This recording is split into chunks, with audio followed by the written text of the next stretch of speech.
Okay, and we'll wrap up tonight with head coach Seb Hines. Seb, just your initial analysis of tonight's result, please.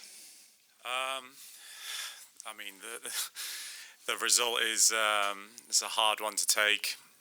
I don't think it's a reflection on the performance. I thought we were brilliant tonight. I thought we, even towards the end, we were going to be the team that scores the first goal. But it wasn't meant to be. This is a cruel game. You don't always get what you deserve. But it's going to be a motivator for us now. We've had so many highs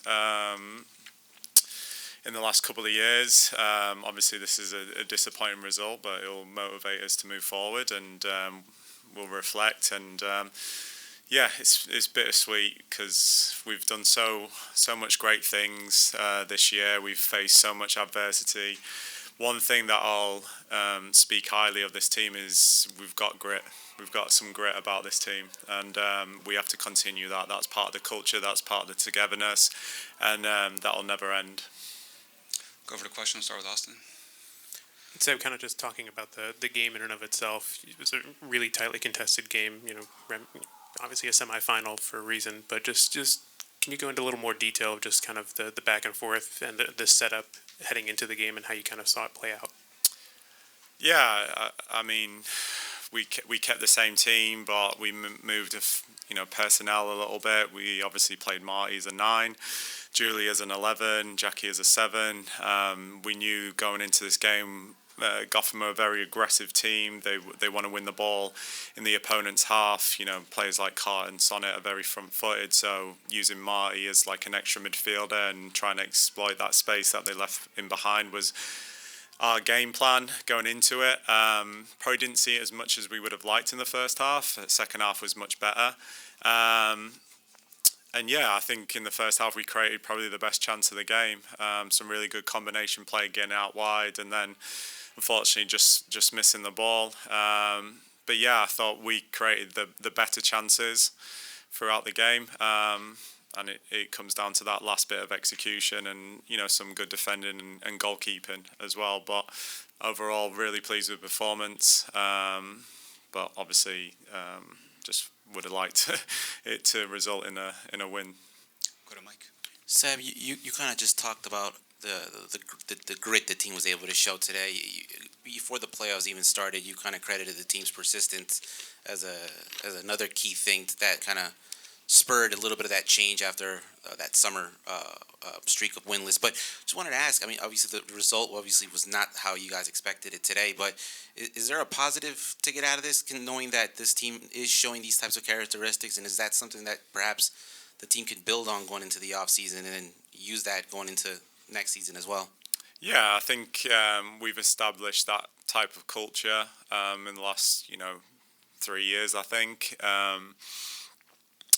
Shout out to the fans as well, because I thought they were terrific tonight. Front office did a great job of getting as many fans into the stadium as possible, and they really helped the team and create that atmosphere, which is also part of the process as well. You want to make it intimidating for the opposition. You want to make it hostile, and you can see the determination and desire around the team. Moments like this, you say, we're not losers. We learn from it. We get better. Obviously, we've had a lot of highs, but we faced a lot of adversity, like you mentioned, in that mid-season period. But they've never had their heads down at all. They've throughout all the challenges that we've faced, we've got on with it. We've put our heads down. We've stuck together, and those are the characteristics that we need here. We've also shown that we are adaptable with key players missing as well. And next player steps up.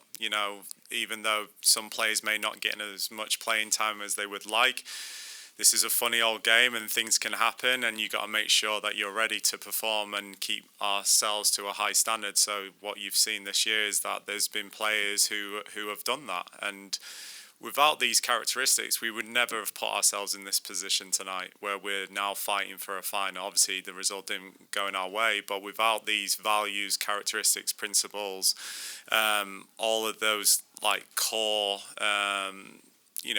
personality traits, we'd never get where we are tonight. So that's what I'm most proud of the team. Obviously, it didn't go in our way. It would have been nice to go into 2 finals in 2 successive years, but it wasn't meant to be. And yeah, we'll come back hungrier than ever. What, Brandon? Coach, in the back, if this was Marta's last game, do you feel that her performance tonight really showed just what she has done throughout her entire career, that determination and never giving up?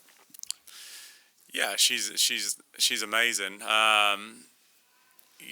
We saw what she can do in the 94th minute and carry a ball up the field and win ourselves a penalty. She's hungry for these moments like tonight. Obviously, she's disappointed with the result. But yeah, she steps up. Big players step up in these games, and you could see that tonight. She really led the line as a forward. And yeah, she epitomizes what this team's about.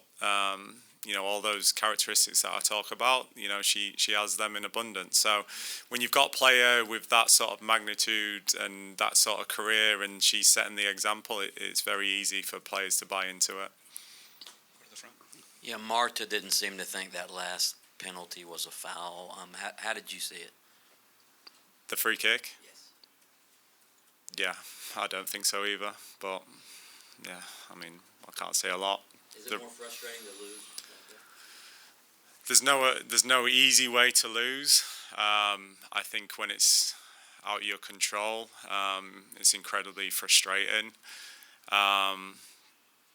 But the ref made a decision in that moment, and we always talk about controlling the controllables. You can't always control where a referee decides to make the call or not make the call, and so you have to move on from it. And yeah, although I don't agree with the call, we have to adapt and move on from it. I'm going line to Osley. Hi, Seb. Looking ahead for next season, what do you think has to change tactically or in a formation or mentally for Orlando next season? Or is it too early to ask this question? I'm sorry.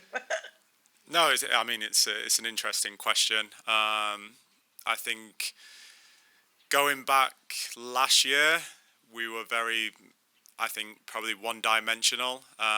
We were very much a transitional team, not concede, look to hurt teams in transition and exploit that space when they're most vulnerable in with the ball.